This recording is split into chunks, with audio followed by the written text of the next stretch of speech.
a beautiful day in the neighborhood and a beautiful time to go over A and B. Today we're doing the respiratory system. All right. Ask me the first question and I will find the information for you. Well, it just says respiratory functions. Okay, the respiratory functions. Well, here we are. Okay, we're doing gas exchange, obviously, oxygen for CO2. Communication. Without your lungs, you wouldn't, and your vocal cords, you couldn't speak. Sense of smell. Oh, this is one you got to be careful on your chapter test. Acid-base balance. Your acid and base is balanced in three ways. Number one, the buffer systems in your blood. We talked about that, bicarbonate buffer system. But also in your breathing. What are we breathing out? CO2. CO2. But if you keep the CO2 in, it joins with water and becomes carbonic acid. That's why if you want to increase your acidity, you keep your CO2. If you want to get rid of acidity, you get rid of CO2. Now, here's the caveat, which means the warning. Okay? CO2 is not an acid, but whenever we deal with the respiratory system, think CO2 is acid. Okay? Because that way, come on in the other door. Okay? Because CO2 will become an acid if it stays inside you. Okay? All right. And last but not least is blood pressure regulation because, hey, when we send angiotensin 1 to the lungs, we convert it into angiotensin 2 to constrict your blood vessels and increase your blood pressure. What's that thing in your lungs that converts angio 1 to angio 2? ACE. ACE. There you go. Okay? So there's your functions right there. All right? Oh, now you can keep going. Without your chest changing shape, we can't bring our venous blood and our lymph up towards our heart. Remember that? And look at this. Platelets are actually created by some megakaryocytes in the lungs, not just in the bone marrow. Your lungs can filter out small clots, and it does, helps you poop and pee, okay, by creating intra-abdominal pressure. All right. Are the megakaryocytes made in the bone and then go to the lungs? Mm-hmm. Okay. Yeah, they're made in the bone marrow. Okie dokie. All right, what else we need? What tissue? It says what tissue is found in the oropharynx? Okay. Right? Well, I can answer that one just this way. Your pharynx is your throat, right? So your nasopharynx is behind your nose. What is the only thing that's going in and out of your nose? Air. Air.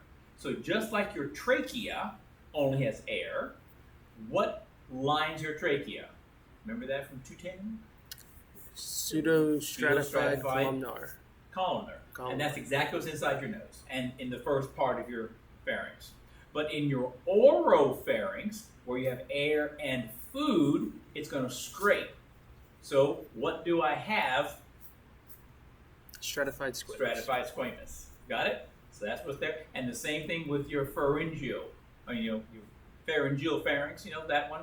Because again, it's food and air. Got it? Okay, go ahead. All right, ventilation versus respiration. All right, here we go. Ventilation versus respiration. What is ventilation? Simply the moving in and out of air. Respiration is the exchange of one for the other. Okay? So, for example, these are just vents. Because what are they doing? Bringing in the air. But where is the air turned from warm to cold? Out there. With the air exchanger, with the actual equipment that's outside the building. Does that make sense? Okay. So for us,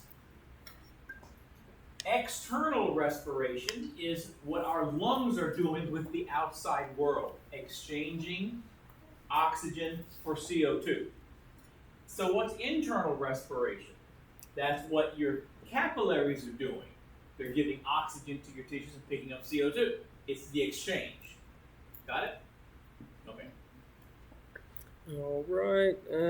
Most powerful respiratory stimulus. Okay, I'll say that straight out.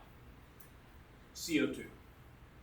When your CO2 builds up, immediately you start making an acid. Got it? So acidosis caused by an increase in CO2 is the stimulus to your brain that says, I gotta breathe.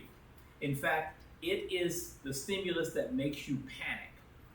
When you're underwater, the reason you panic is not because of a lack of oxygen, it's because of a buildup of CO2. Got it? It's a buildup of CO2 that causes the panic. How do we know that it's not a lack of oxygen? Well, in this chapter, we talk about carbon monoxide poisoning. Ever heard of that? You get that when something is being burned, a hydrocarbon of some kind, because like your car exhaust or gasoline or anything like that, when you burn that, you make CO2, H2O, but also CO, carbon monoxide. The problem with carbon monoxide, it jumps onto the hemoglobin and doesn't come off. So with every breath you take, instead of taking in oxygen, you're taking in carbon monoxide, which takes up space on the hemoglobin. And the next time you come around, you've lost oxygen, and again.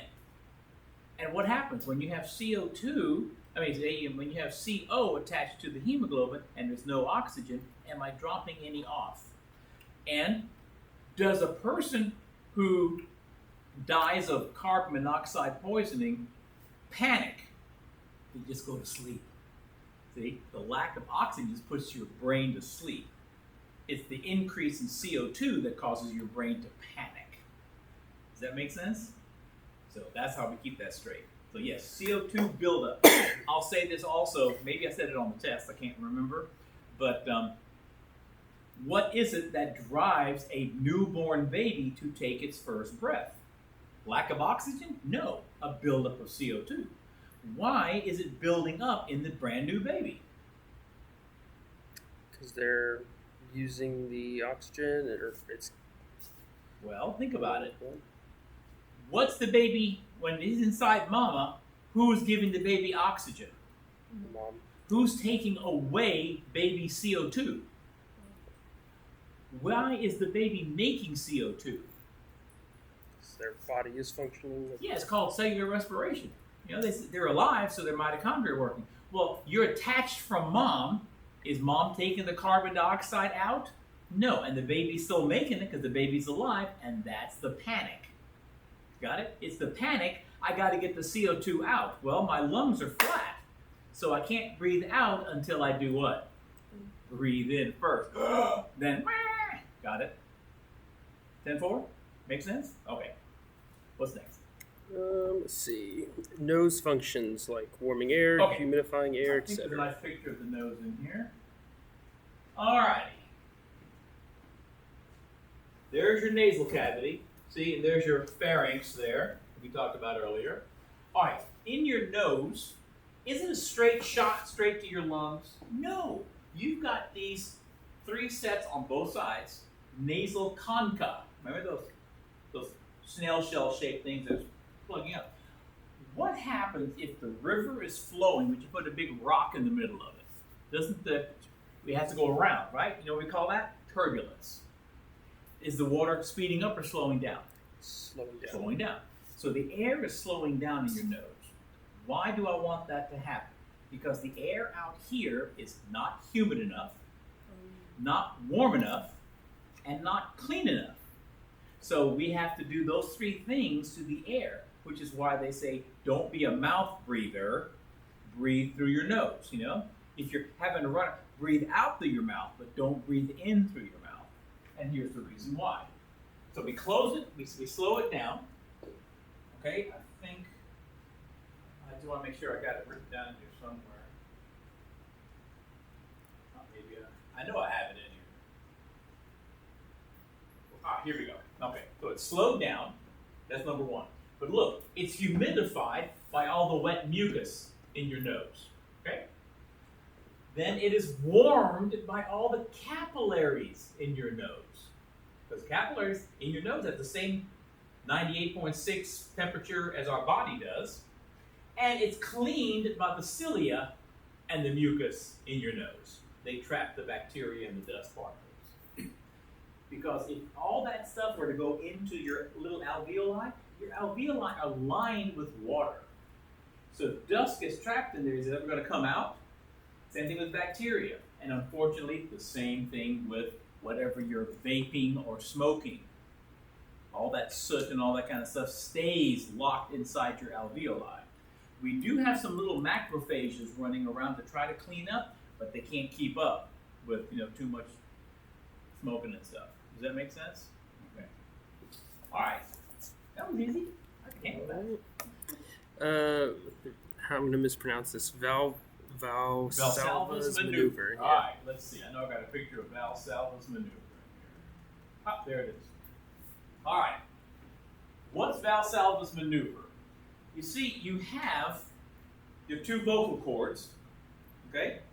And your vocal cords and your glottis, which is the hole between them, is usually open, okay? And to keep food from going into that open glottis, we have a door called the epiglottis. So when the food comes down, it closes that door, alrighty, and goes down your esophagus, not your trachea. And your trachea is in the front. Got it? So we can force the glottis to close when we build up pressure. Okay? Well, that's called Valsalva's maneuver. It builds up enough pressure so you can lift a heavy load or you can drop a heavy load. Got it? And that's exactly what the Valsalva's maneuver is. So please be careful on my test. It is not the closing of the epiglottis. That's swallowing food. It's the closing of the glottis. Okay? All right. How is CO2 transported in the blood? Okay, I think that's going to be part B. So let's hold off on that one. We're going to do... Well, we'll do A and B today. The next one is air consists of what molecules? Okay, it's 70% nitrogen gas, about 20% oxygen gas, and then a small amount of CO2 and everything else on the periodic table.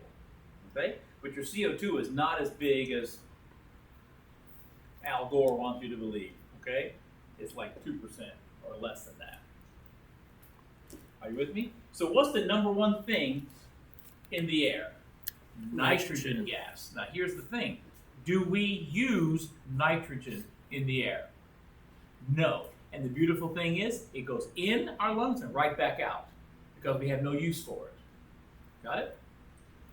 You're going to find in the chapter, when there is CO2 in the air, right? When CO2 comes in, it actually wants to jump into your blood 20 times faster than oxygen.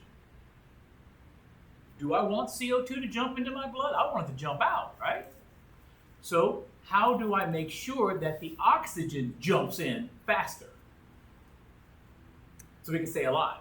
A higher or lower concentration or hemoglobin? Hemoglobin grabs the oxygen and holds it, okay? And that's exactly why all animals that breathe oxygen have hemoglobin in their blood, because it's a biological chemical that grabs the oxygen because we need it. Without hemoglobin, we'd all be dead. Okay? Now, what color is hemoglobin when oxygen grabs it? Red. Red. That's why we and all the mammals have red blood. But there's some octopuses and some bugs and whatnot have blue blood and green blood. Guess what? Instead of iron being in the center, they have copper in the center. What color is Statue of Liberty? Green. Because that's copper oxide. That's copper rust. Got it? And there are blue and green kinds of rust. You've seen an old rusty penny before, right? It's kind of green. Okay. What else, sir? What is pleurisy? Pleurisy. Okay. Let's take a look at our...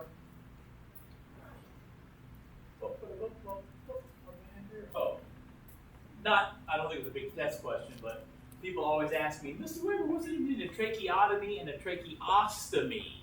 Okay? Tracheotomy is cut the hole, a tracheostomy is now insert the tube. That's the difference. Okay? So that might be something important in nursing school. That's why I found that. Okay.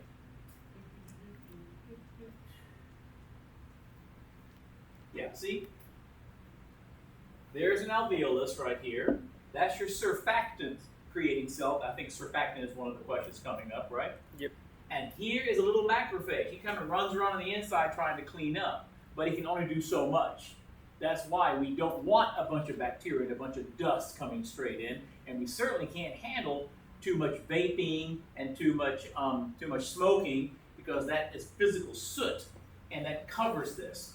We know this because people who worked in coal mines without a breather got black lung from all the coal dust they were breathing, and those of us who worked in cotton mills got brown lung from breathing in the cotton dust. Because once that stuff is in there, this is see how watery that is? It's wet. It's covered in a layer of water. Okay? Now we're going to have to understand that when we talk about Henry's law in part B. Okay? Because water is important. But see, what would happen if we had dry air coming straight in here? We would dry up our alveoli and shrivel them up and cause lung damage. So when you are on an oxygen mask, when you are having an operation, they have to make sure it's humidified correctly and it's warmed correctly. Does that make sense? So anesthesiology is a lot more than just, hey, put them under, like the Three Stooges, don't hit him with a big hammer. No, it's a little bit more than that, okay? And what is on the layer? What kind of cells make up an alveolus? Simple squamous. And what makes up a capillary? Simple squamous, because it's easier to exchange through two little flat cells than anything else. Okay? All right. Let's get to, there's your asbestos. Asbestos comes out as little hooks. It's actually a rock, but when you heat it up, it explodes like popcorn, except popcorn just turns inside out. When this explodes, it turns into little fibers that have hooks on them. Well, we like that because when you hook like this, there's air trapped in the middle, and that's why it's used for insulation. Trouble is, when we breathe it in, the hooks get stuck in your lungs and never come out. And the longer they pull on the inside of your alveoli, the more they damage your DNA, leading to lung cancer. Got it? That's why, if there's asbestos in your house, if it's an old house and they have to remodel, you got to get an asbestos removing service. Okay? Because otherwise, there it is. Okie dokie. Now, let's talk about pleurisy.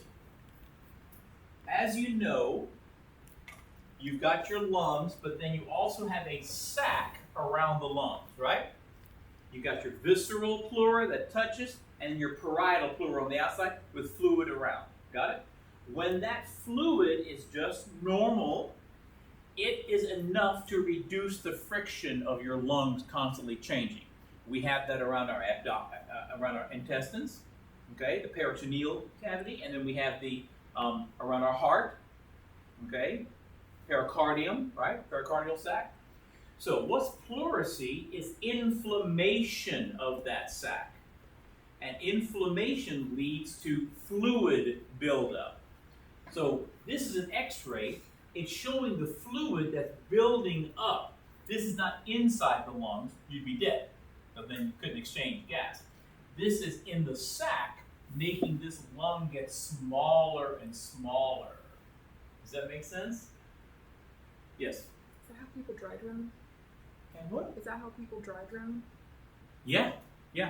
I guess that's what they call it. Yeah, because if you can't breathe, you can't breathe. But it's not because of the lung being full of water. It's the outside of the lung being full of water. Yeah. Under what condition did you hear that? Oh, my grandfather was a smoker, and that's how he died. Oh, wow. So he had inflammation. He had pleurisy then. He had inflammation on the outside? They said it was a mix of everything. His lungs started filling with fluid, and then the pleurisy on the outside started pushing in. So. That'll do it. Yeah, that'll do it. So what do we call fluid around the lungs? Pleural lung effusion. Effusion, filling up with fluid. Okay? Alrighty. Cool beans? Next up, define, I'm going to mispronounce this too, Atelectasis. Atelectasis? Atelectasis, yeah. Well, let's find atelectasis here. Okay. Atelectasis is a lot like this pleurisy we talked about, but instead of fluid filling up around the lungs, what's now filling up? Air. That's why this is called pneumothorax. Air in your chest. How did that happen, Mr. River? Well, let me show you. Here is your lungs, and there's your double sac. Got it? With the parietal and the visceral. And this is a little bit of fluid here. Got it? Now, what if somebody poked you here? A broken rib, somebody stabbed you, this can happen in a car accident or anything like that. Well, this fluid creates a suction that sucks our lungs to the wall. Got it? Well, guess what? Outside your body, it's 760 millimeters of mercury in the room. So guess what it is inside your lungs? Same thing. But what is it here? Less than that. It's a -4 pressure. Got it? And that, like a suction cup, keeps your lungs inflated. So what if we poke a hole in here, and now the 760 out here becomes 760 in here? I can't hold my lung together, and it's going to collapse into its original shape. Think about it. If every one of your alveoli is a balloon you blew up, take the air out. Don't they get smaller? And that's exactly what's happening here. See, that's an X-ray. Can you see kind of a little bit of the bronchioles in here? You see any here? No. In fact, that little lump is the whole lung. And here's a nice CT scan showing how this lung is inflated with the bronchioles. No, nothing here but air because the lung has shrunk up. Now, is that going to feel good? No. You're going to feel like, I can't breathe. Okay, just a quick story. I think I did it on my video as well. Had a student when I was teaching Sumter High School, and he wasn't in my class, so I called home, as a dutiful teacher. And Mom said, "Oh, I'm sorry, he had a collapsed lung last night." And I said, "Oh my God, was he in a car accident?" The only thing I could think of. He goes, No, this happens all the time. He was in bed. I went, what? You see, his older brother, they're both very tall, thin basketball players. You can literally, if you're a guy, grow faster than your pleural cavity can keep up with it. And it literally tore his lung from the side. And that's what made his lung collapse. So, rush him over to Toomey, inflate his lung by putting a tube in, and then you open up. You cut a hole in here, and as you inflate the lung that lets this air out, got it? The lung will reattach itself to that lining, and then you basically close up the hole, like it's a little stopcock, then you tape it up, and you heal. And it happened to his brother twice the year before, and it was just time for him to get it. I'm going like, wow. And now here from students, I've heard of that, But it's tall and thin. You just have that growth spurt. You just can't keep up. Okay? And you literally tear your lung away from the lining. Okay? All right. What else? Next was the function of surfactant. Surfactant. All right. Let's see if we can find Mr. Surfactant in here. Here we go. Okay. Surface tension. Do water molecules want to hold on to each other? Yes. That's why when you spill some water, it beads. Got it? It wants to come together. 10-4? All right. As opposed to oil, which will spread out. Got it? Water wants to bead up. And we kind of know this because when you dive into a pool and do a belly flop, ow! Because the surface tension, the water's holding onto itself. And the only way for you to dive without getting hurt, from those 10-meter platforms is hands first, cut a hole in the surface and let your body follow it. Make sense? Okay. So, didn't we say we had some water on the inside of the alveolus? Well, how in the world did we get the water to open up and allow air to come inside? The same way we do with a soap bubble. You add a little Dawn dishwashing detergent to a glass of water. Now you can dip a wand in and you can blow air into a drop of water. By doing what? Reducing the surface tension of the water, allowing air to go in. Okay? And the reason we know that it's dishwashing detergent that does that, see the rainbow? That's the lipid part. Got it? That's the lipid part. That's how you know that's what you're using. All right? Well, guess what? Surfactant is just like detergent. That surfactant cell in the corner of your alveolus is making a little drop of detergent, which makes the water tension reduce, get smaller, so air can go in. All right? Now, here's the thing we need to keep in mind as a NICU nurse, okay, in the future. A preemie might have this, okay, infant respiratory distress syndrome. Why? Because premature babies don't make surfactant yet. So even if you blow air into their lungs can't stay open. They continue to collapse. 10-4? So what do? We can spray in natural or synthetic surfactant to help those air bubbles and those water bubbles become air bubbles. Got it? To keep the alveoli open until the baby's old enough to make its own surfactant. Make sense? And that's why preemies are living younger and younger and younger. Okay? One of my colleagues who was she's no longer teaching with us here, but she was an EMT, and she said she delivered 2 premature babies that were big enough to hold in her hand.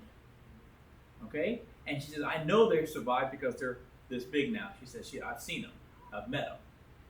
Because it was, 10 or 15 years ago. Does that make sense? The more we know about what a baby, a preemie, needs, the more we can help them. Got it? We know that the preemie needs a billy light to break up the bilirubin, which makes them look jaundiced. Okay, that helps. Got it? And now we know we need to give them some surfactant to keep their alveoli open so they can breathe with less distress. Got it? We didn't know what that was 100 years ago. So if you were a preemie and you survived, you were just a strong fighter, because most didn't make it. But now, oh my gosh, I can't even remember how young a preemie could be, that will survive. It's just amazing, okay? All right, did that help? All right. Next up, how is a spirometer? Okay. Spirometer? No problem. It's the spirometry test used for distinguishing different COPD. Right. Okay, before we go into that, let me just quickly make sure we understand what's going on here. I know in my video I do it in detail, but this tube is a patent airway, meaning it's always open. Got it? In fact, if you're not breathing in and you're not breathing out, just sit there. You have now equalized the pressure in your lungs with the 760 pressure out here. 760 millimeters of mercury is the pressure at sea level. Okay? All right. So how do I breathe in? How do I breathe out? I have to change the pressure inside my lungs. Got it? And everything in nature flows from what to what? High to low. High to low. So this is never going to change. Got it?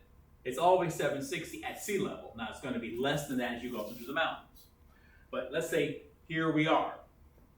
So how am I going to breathe in? I have to bring the inside lower, then high to low. How do I make the inside of my lungs have less pressure, making my lungs bigger? Just like your blood vessel gets bigger, Less blood pressure, make your lungs get bigger, less lung pressure. So when you expand your chest, it immediately pulls the air in. So how am I going to breathe out? Contract my chest and immediately throw it out. And do I have to expand my chest? No. Unless I have COPD, which we're going to talk about in a second. Because I can do it asleep. Do you really have to huff and puff when you're sleeping? No. You don't even have to, all you need to do is change this inside by 1 millimeter of mercury. If I'm at 759, I'm breathing in. If it's at 761, I'm what? Breathing out. So I don't have to change the shape of my lung very much. Yes? Does the intrapleural pressure change with it, or does that stay? Yes, that's a perfect question. Excellent. Yes, this keeps up with it. To always make it about a -4. I think there's a picture of that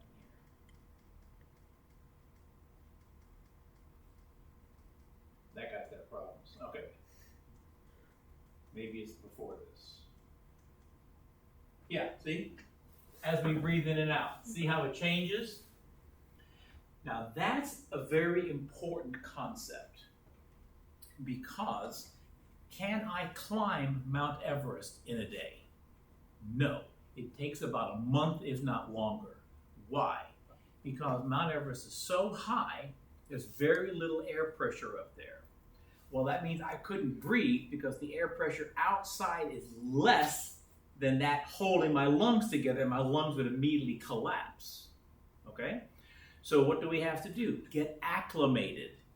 So when you fly into Nepal or whatever, you better stay there for a while and get used to it. You're already in the Himalayas. Then you and your, guide and whatnot and your team, you move up to base camp 1. And you stay there for a couple of days or a couple of weeks until we can equalize the pressure in being lower, so we have to make sure that this is lower. Got it? To always have our lungs open. Then we go to base camp 2, a couple of weeks, base camp 3, a couple of weeks, and not till we get to the top of Mount Everest are we going to actually get to the top. And guess what? When you assault the top, that's why they call it assaulting the top. We don't call it climbing. When you get to that last base camp, you have 1 hour to get to the top, get your selfie, and get your butt back down, or you'll die. That's why it's called the death zone. And that's why you climb it, do what you got to do, and get back down. Not the whole way down, just back down to the 4th base camp. Okay? It's the death zone. And because people weren't paying attention to that, and the Himalayan government allowed hundreds of people to climb Mount Everest instead of groups of 5, because they get money. There's a picture coming up of a traffic jam on the summit.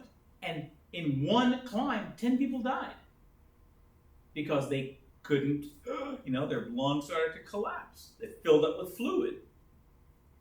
Okay?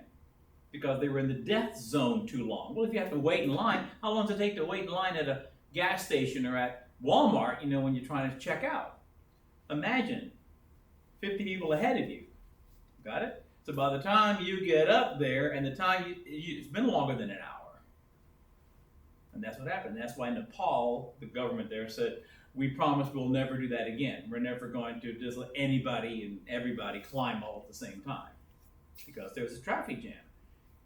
Think about it, it's only one way up and one way down. Okay? One of my students asked me this. What do they do with somebody who dies on Mount Everest? Leave them. You leave them. Because it takes too much energy to take them down. So you basically, it's on your map. It says, when you get to the guy in the blue parka, take a left. When you get to the dead body in the red parka, take a right. They're basically markers now for climbing. I think in all the years of climbing, I think only 5 bodies have ever been taken down because the family members paid for it. Send an expedition up there to pull that frozen body off the mountain. Everybody else just stays there.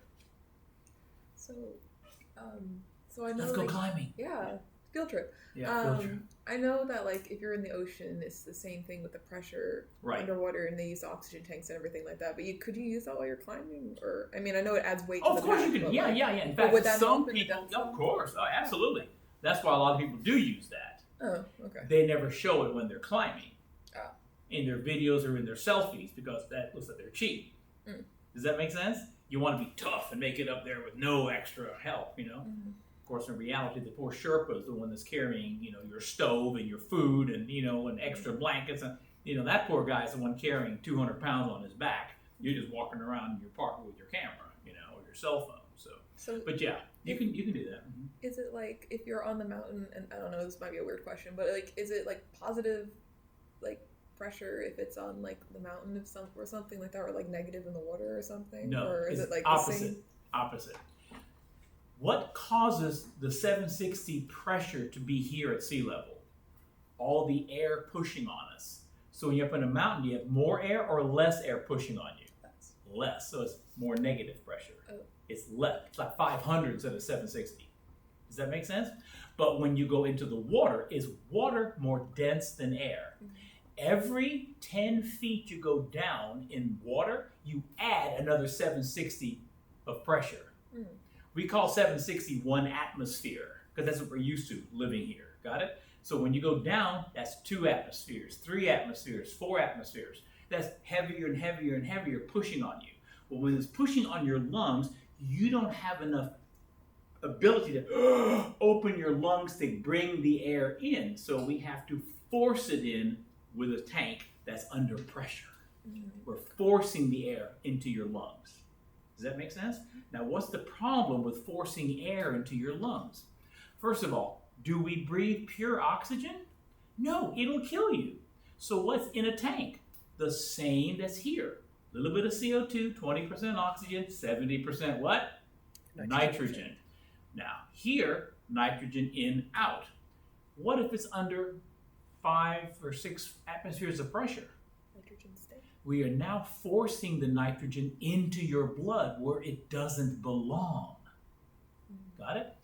Now, it's not so bad if you only do it for a little while. What's the problem is if you're under high pressure, like at the bottom of C-Lab 2020, if you're down there for a very long time, you are now forcing nitrogen into your tissues, and nitrogen sticks to lipids. Got it? Now, it's not so bad. Who cares if it sticks here? Guess where else we have lipids? All the white matter in your brain. So guess what nitrogen causes? What's called nitrogen narcosis, which means seeing things that aren't there, like mermaids and stuff. The longer you're down there, the more you hallucinate. The old guys, the old timers used to call it the raptures of the deep, because you would start hallucinating that there's mermaids over here. There are literally cases of people taking off their goggles and giving it to a passing fish because they think the fish needs it, or taking off their scuba tank, which of course is going to kill you. That is why when you want to go scuba diving in the Bahamas or Florida or whatnot, you have to be certified that you know what you're doing with a scuba tank. If you don't, they can't let you borrow any unless they train you.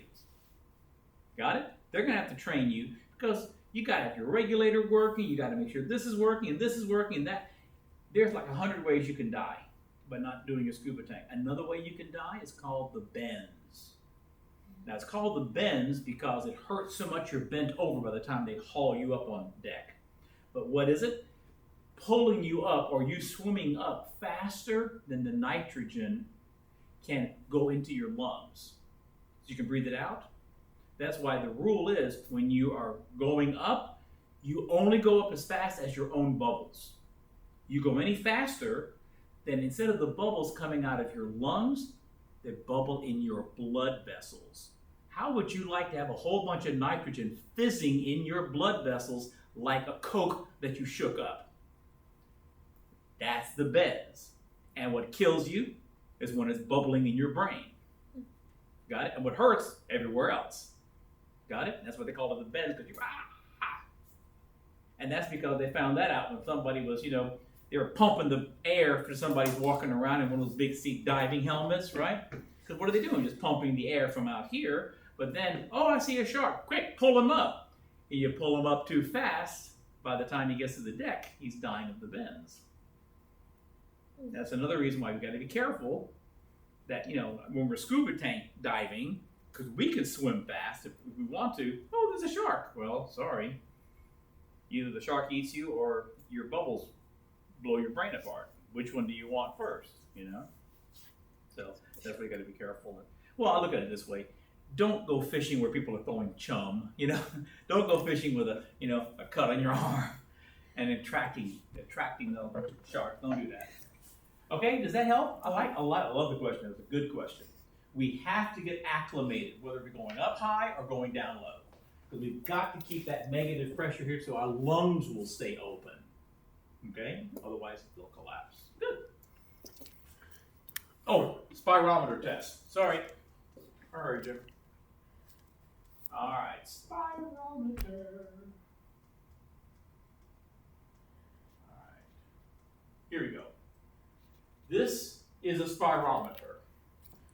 You breathe into this thing and the machine gives you a readout, okay? A graphic readout. Just like an EKG does a graphic readout of your heart rate, okay? Your heart rate. This is the original. This is what the original one looked like. You blow in and there's a bell jar floating in water, and as you blow out, you fill it with air, and as it goes up, and as you breathe, it goes back down. Got it? Up and down breathing, okay? All right. So we do need to know, if I show you a spirometer picture like this out of your textbook, what do each of the parts mean? Well, rather than just looking at the ups and downs, they've colored it for you, okay? This area here in the middle, where we have our regular up and down breathing, okay? This is called tidal volume. Now, this is not get your tidal back with Tidal Max. This is like the tides. The tides at the beach come in and go out at a regular rate. That's why you can look at any newspaper at the beach, Myrtle Beach, Charleston, whatever, and it will have written down, just like your weather report, it'll have your tides. High tide today at 11:15. Low tide this afternoon at 4:16. Got it? That's important if you live at the beach, because if you want to go fishing, you want to go fishing when fish are coming in. And if you're launching your boat, you want to launch when the tide is high. Got it? When is the time you want to drive on the beach in your car? Low tide. When do you want to get your butt out of there? High tide. Oh, it's happened multiple times. You can see it on YouTube videos. I saw it personally. When the kids were little, we were at Myrtle Beach, and we were fishing around in like an inlet. I wanted to show the kids little crabs, little fishes, and they were little kids. And these two idiots came in their Jeep, and they parked their car right near us. And I said, the tide's coming in. Yeah, we'll be fine. And they just walk off down the beach. Well, a couple of hours later, the water was touching their tires. I said, those idiots back? No. Everybody else who was around us, said, we haven't seen it. Another hour, halfway up the tires, up to the door. Next 2-3 hours, it was going into the car. By the time those guys came back, oh my God, yeah, the car was underwater. Well, you can't drive a car that's been underwater. They're going to have that hauled out. But that's why. But the tides are normal. Just like your regular breathing sitting here in the class, in, out, like the tide, okay? That's your tidal, that's volume, okay? Now look at this. This is the maximum I can inspire. And what is this? The maximum I can expire. Got it? And what is this? The amount in your lungs that never leaves. Think about it. You tell me what's easier. If you have your alveoli halfway inflated with every breath or flat? Halfway. Got it? So that's why you never flatten out when you're breathing out. It's always trapped air. Got it? This is analogous to, or a lot like, your heart. Do your ventricles collapse? No, your ventricles are like this. Totally full, less full, totally full, less full, right? You call that the end systolic volume, after systole, the volume. Yes? So if you're running, is it just like in the pink? Yeah. Well, even your tidal volume will go up higher because if you're still breathing normally, but you're breathing more heavily when you're exercising. But does it do the waves get closer together, or do No, they get bigger? But closer together or bigger is only depending on whether you are breathing faster. Yeah, okay. That's all. Yeah. Okay. Now, does that change much for a marathon runner who's trained? No. Have you seen them? They're running, for 4 hours, 5 hours, and after the race is over, are they going, no, that'd be me. But they're going, no problem, So, okay, got it? So, how can we distinguish what is what? All right, first of all, we need to understand there are two kinds of COPD, and the reason I am upset as a teacher is because what does COPD stand for? Chronic obstructive pulmonary disease. Well, you see, COPD, one kind is obstructive, but the other kind is restrictive. Got it? But for some reason, they call both of them COPD. Only one of them has to do with obstruction. So what we need to understand is, what does that mean? Obstruction and restriction. Okay? Both of them interfere with proper breathing. Okay? But they interfere two different ways. There was a commercial, I don't know if it's on anymore, but I used to, I'm watching the news, all these medical commercials come on. It's like, they must think only sick people watch the news. And there was one where the granddad is reading about the three little pigs, and then a wolf huffed and he puffed, and the kid goes, like you, Granddaddy? He said, well, Granddaddy has COPD, which means he has trouble breathing out, so he has more trouble breathing in. Got it? But thank God they said it correctly. The problem with obstructive, you can breathe in all you want, but as you're trying to breathe out, the bronchioles collapse, trapping air. Got it? They trap the air. When you trap air in your lungs, which one of these is going to get bigger? This. You're trapping more and more that you can't get out. Does that make sense? Okay. So, that's the actual obstructive. I can breathe in, but I can't breathe out. Okay? You end up with a patient who's got a barrel chest and little stick arms and legs, and they're going to be huffing and puffing to try to get that out. Okay? Now, this is restrictive. Restrictive means I can't get it in to begin with. I can't even get it in. Alrighty? Because my bronchioles are full of mucus. Got it? So guess what the example of obstructive is? Emphysema. Also known as the pink puffer. That's one of your questions on that thing. The pink puffer. He's pink because he's still getting oxygen, but he's having to huff and puff to try to get the air out. He's also getting a barrel chest because he's trapping more and more air. Got it? Hey, what's the heart condition where you're trapping more and more blood?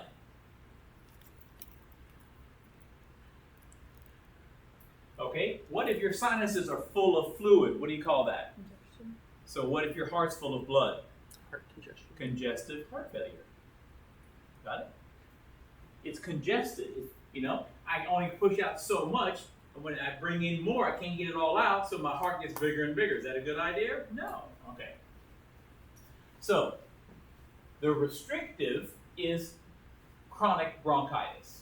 Not a case of bronchitis you get over with in a weekend, but this is chronic. Got it? It's because something is irritating your bronchioles constantly, and your bronchioles are making mucus as part of their inflammatory response. And all that mucus makes it hard to get the air in. Okay? If it's harder to get the air in, what's this going to be? Smaller. Okay?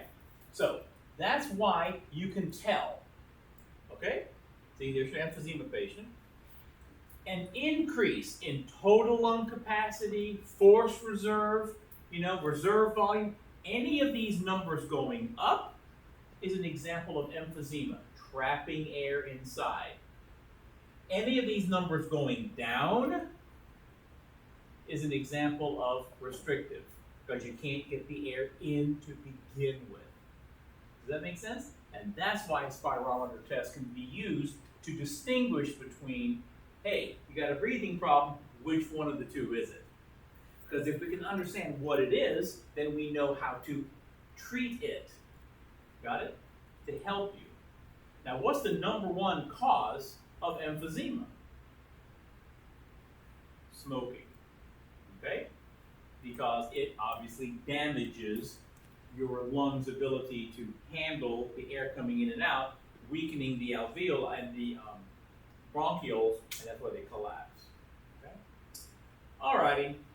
And that's just people yawning. I'm going to watch. You can start. I already did. Oh, you already did. Thanks a lot. Even before you got triggered, right? You just yawned because it was me teaching. All right. What else you got? Let's see. Respiratory Control Center for the EU. PINA? All right. Here we go. This is the 3 parts of your brain that deal with respiration. Okay? And I'm not going to ask you anything bigger than this. Eupnea. Okay? Now, the pnea, like pneumothorax, means breath. What is the prefix EU that we've seen before in biology class, like eukaryote? Have you heard of that? He's more like, don't put me on the spot, Robert. A eukaryote is you and me, an organism with a true nucleus, because EU means true. Got it? So this is your true breathing, your regular in and out tidal breathing. Okay? And who's in charge of that? A group called the ventral respiratory group. And let's see, where are they located? Well, let's see. The pontine group is in the pons, and the ventral and dorsal groups are in your medulla. Well, this is the back, this is the front, so this is the ventral respiratory group as opposed to the dorsal, and the ventral is the one that sets up normal breathing rhythm. Cool beans? Who sets up your normal heart rhythm? Vagus. Who?